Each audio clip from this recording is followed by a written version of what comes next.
These funds give MPs the power to conceive, implement projects, and oversight them at the same time. Having managed to entrench this anomaly, members of the National Assembly are now attempting to determine the amount of money counties get, despite the clear constitutional provisions on the revenue sharing.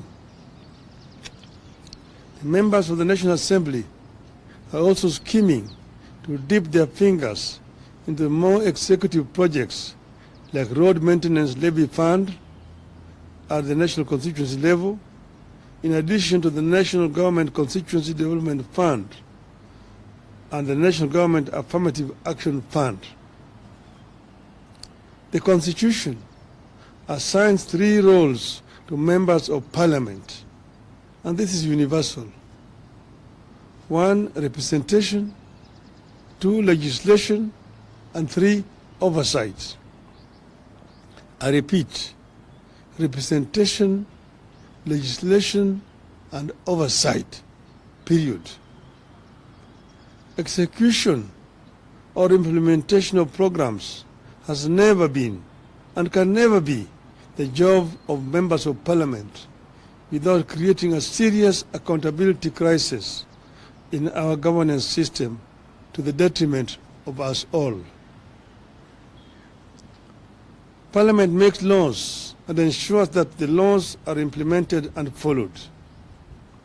It is against this backdrop that I find the ongoing standoff between our 2 houses of Parliament over division of revenue extremely scary, unhelpful, and unnecessary.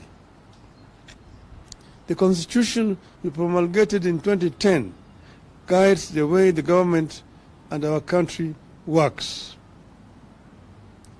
It divides the government into 3 parts, each with the power to keep the other parts under control. It further creates 2 levels of government: the national government and 47 county governments. The 3 parts you know: the executive, the legislature, and the judiciary.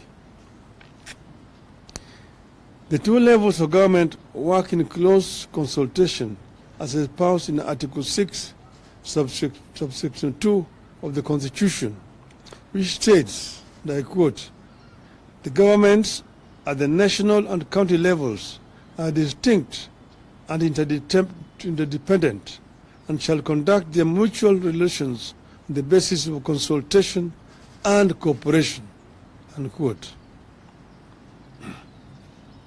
Now, because MPs want to have their way with the abrogation of the Constitution and getting their pound of the flesh with regard to NGCDF, the Senate and the National Assembly are unable to agree on something the law is so clear about: sharing of the revenue between the national government and the county governments.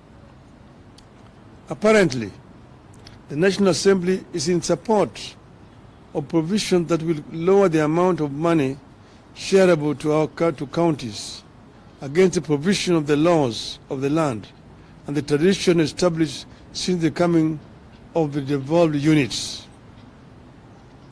Against the laws of the land, the National Assembly is supporting a proposal that would provide that any revenue shortfall in the country is borne by both levels of government. The result of this unhelpful and unnecessary deadlock is that the operations of the already strained devolved units are moving towards a standstill, with critical services in jeopardy. This unlikely and unhelpful fight over allocation of revenue to counties threatens a shutdown at the counties at a time Kenyans need the units to function optimally and help boost the country's increasingly fragile economy. The National Assembly is pushing for the proposed amendment to the Division of Revenue Act in which they recommend a 380 billion allocation to counties, which stands in contrast to the 400 billion already stipulated in the Appropriations Act, which is currently in force. The National Assembly is going all out to reduce revenue allocation to counties in complete disregard of the Constitution and the recommendations of the Senate. This move is not only illegal and unconstitutional, it also sets an extremely dangerous precedent which, if allowed to stand, will lead to a slow but steady strangulation and eventual killing of counties. The National Assembly must get it very clear that revenue allocation to counties can only go up, not down, unless the intention is to kill devolution. The Senate had asked for 416 billion for counties for the year 2024-25. After negotiations, Senate settled on the figure of 400 billion, which is set out in the Division of Revenue Act 2024. The law is clear that counties get at least 15% of the national revenue, and 400 billion is 15% of the national revenue. Every 5 years, this country goes to elections, and all positions are available, from the president to governor to Senate to MPs and all the way to the members of county assemblies. People know the roles and responsibilities assigned to positions they choose to run for, and nobody should attempt to change the roles and responsibilities midway. It is urgent that both houses come together to allow the country government get their rightful share of funds and discharge their responsibilities to the people of the country. The National Assembly must do the right thing and work with the Senate to get the correct amount of money to counties. More than a decade into the two levels of government, the management and funding of devolved units should be getting more efficient and more predictable. The current standoff and attempts to tamper with allocation indicate a dangerous backward march. I urge our members of Parliament to be enablers of devolution and refuse to be in partnership with those determined to frustrate and kill devolution. End of statement. But I may just add, off the cuff, that devolution that we came up with has got many enemies. Many people do not want devolution to work in this country. You know, we had put in the Constitution a minimum of 15%, but it does not have to be the minimum. It can go higher up. That's why in the BBI we had wanted to raise it to a minimum of 35%. For your information, in a country like Nigeria, which is devolved, a three-tier, the local governments get 20% of the revenue. The state government get 35%. The federal government gets 45%. In other words, 55% of the total revenue in Nigeria are devolved. And that's when the devolved units work, is when the country works. It is in the interest of the national government to release more resources to the counties. That is when this country is going to be properly run. Because there are several devolved functions like health, like agriculture, and part of infrastructure, which is not working properly because resources are not going down to the counties. A big chunk of the money going to counties today is purely for recurrent expenditure, paying salaries to the staff. very little money is remaining for the governors to do development work. And that's the reason why I find it very unfair that governors are being blamed for lack of development in their counties. And members of parliament should move away from trying to construct roads, from trying to construct health centers, schools and so on. Those are the responsibilities of the county government, not a national parliament. Thank you.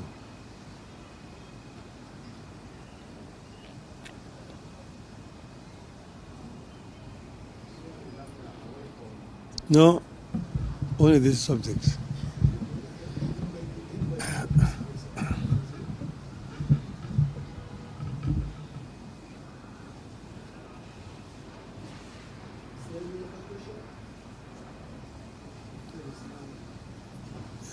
I will do another statement generally, then you can ask general questions. Today is about this issue of revenue share. Okay?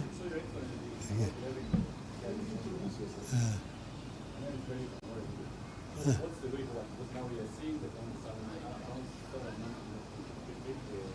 Assembly is having a fund, which the Secretary is getting. The Senate is trying to solve the fund, but what's the best way forward? How can we solve this fund so that the counties and the people and the local counties cannot suffer? No, you see, it's a standoff which is unnecessary. I'm just asked the members of National Assembly to be more patriotic and move away from functions which are not theirs. It is very clear. It's so clear that, I feel very frustrated because I was involved in the drafting of this constitution. And we know exactly how this constitution is supposed to work. But the greed of members of parliament. Members of parliament want to be constructing roads. Members of parliament want to be constructing health centers. They want to be contractors themselves. Who is going to oversight the government? If the oversighter himself is the implementer. It does not happen anywhere in the world.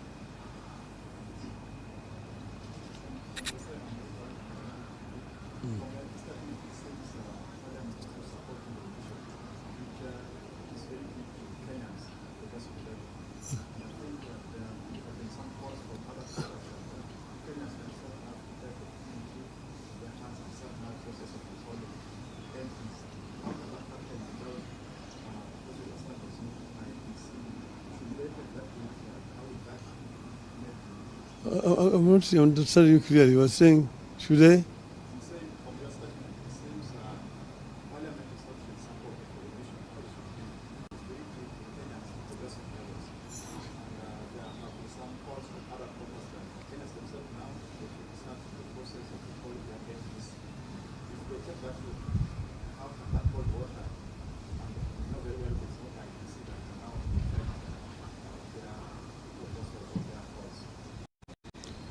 No, you see, we want Kenya to understand exactly what the Constitution provides and who is really at fault here.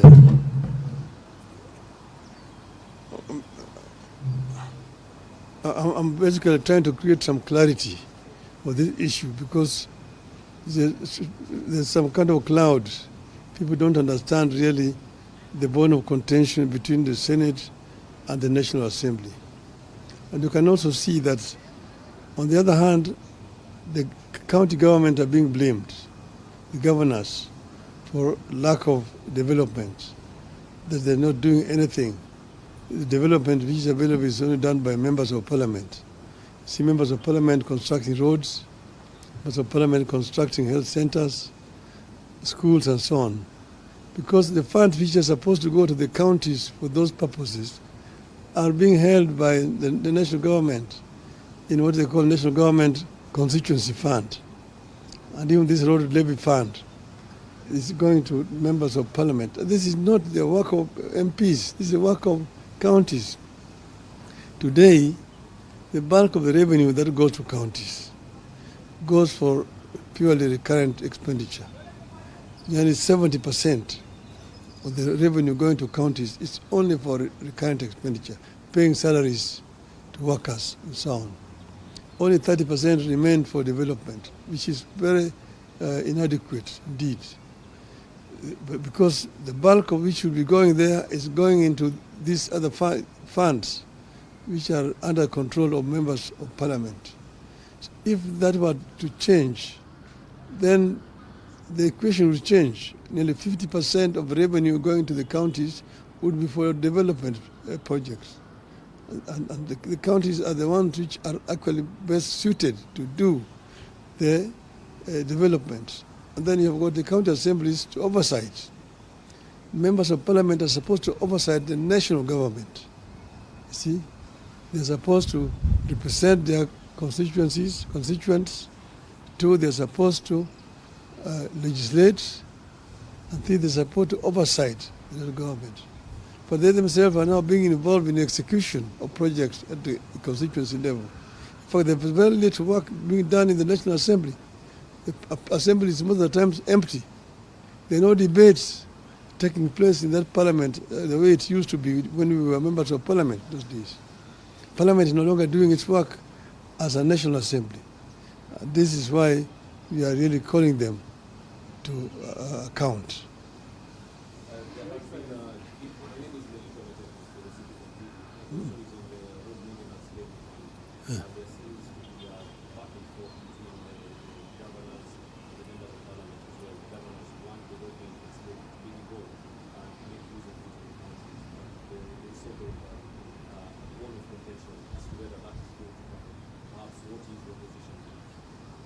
You have said that fuel levy fund is supposed to be used for maintenance of roads at the national level and at the county level.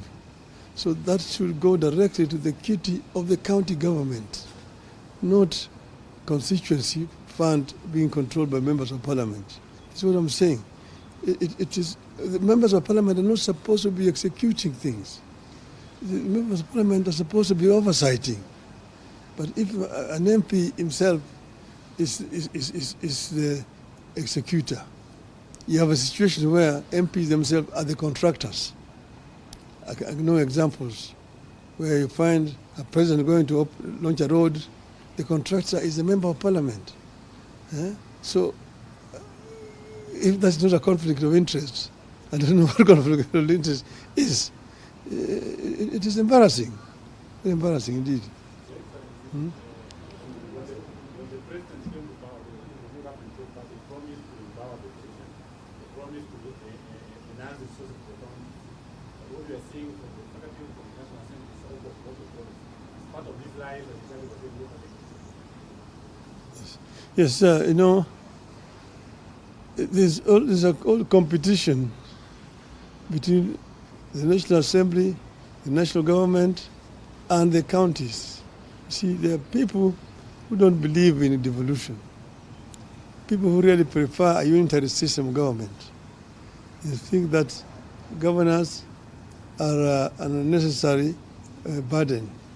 They would rather deal with DCs. And you see these attempts to resurrect the provincial administration, which actually under the constitution was supposed to be replaced with the county government. But we are dealing with people who do not want devolution. So devolution is under threat. And those of us who were there, who fought to bring devolution, must stand up and be counted and defend devolution. We do believe very strongly that a devolved system of government is what will ensure equity in sharing of resources in our country and equal development across the whole country. Thank you.